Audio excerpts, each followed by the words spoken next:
Voilà. Alors aujourd'hui, nous avons décidé de donner la parole aux citoyens, d'aller vers lui et de lui dire prenez la parole, donnez votre coup de gueule.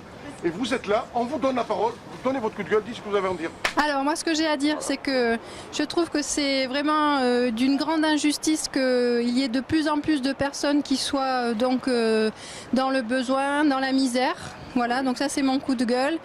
Et voilà, et donc moi je pense que la meilleure solution c'est de choisir la France insoumise parce que justement, personnellement, avec la France insoumise, je pense que ce sont sur les valeurs que je partage et voilà, donc des valeurs de justice, d'égalité. De fraternité. Oui, aussi, voilà, égalité. et donc, voilà, donc ça c'est ce que je voulais dire. D'accord. Voilà. Est-ce que vous trouvez, ou je te dis tu vous, oui. Est-ce que vous trouvez que les médias ne donnent pas assez la parole aux citoyens? Est-ce que c'est votre avis ou pas? Ah ben alors là oui justement, alors là c'est une question qui me préoccupe aussi, la presse à l'heure actuelle en fait, parce que on a l'impression qu'il y a réellement un peu un genre de propagande, toujours les mêmes idées qui ressortent et voilà, donc je ne sais pas si je réponds bien à la question, oui, mais oui, voilà. Et donc, pour moi aussi, il y a peut-être un problème de liberté de la presse.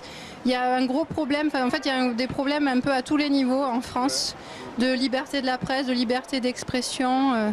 Je veux dire, mais on se dit on n'est pas opprimé, mais enfin, il y a vraiment un discours unique qui est... Le citoyen n'est pas mis en avant, moi je trouve. Non, et pas du tout. Donc en fait, non, absolument pas. On le voit quand il y a les présidentielles, on va les voir, mais ils n'ont pas vraiment la parole. On leur dit votez pour ce parti ou pour ce parti, ainsi de suite. Mais je trouve que... C'est ça, oui, on leur dicte des choix, mais en fait, on leur laisse pas l'opportunité de parler voilà, de ce qu'ils souhaiteraient réellement. Là, vous avez cette opportunité de parler, grâce à ce petit média qui vous donne la parole. Vous êtes du quartier? Moi, j'habite à Gradignan. Gradignan. Alors, deux mots sur Gradignan, comment ça se passe? Est-ce que c'est bien, pas bien? Quelles difficultés vous avez sur Gradignan, où il n'y en a pas? Parlez de votre quartier, justement. Gradignan. Alors, moi, dans mon quartier, non, j'en vois pas, parce que c'est quand même une banlieue qui est assez favorisée. Oui. Et mais si, il y a toujours, parce que si, il y a des problèmes à Gradignan, mais bon, moi je les vois peut-être pas autant que d'autres. Mais alors il y a la gentrification en fait de cette banlieue qui est une banlieue chic un peu maintenant. Donc avec les problèmes, avec les biens qui sont de plus en plus chers en fait, il y a de moins en moins de personnes il y a de moins en moins de personnes qui ont l'opportunité de vivre dans ces banlieues-là, donc dans ces banlieues chics.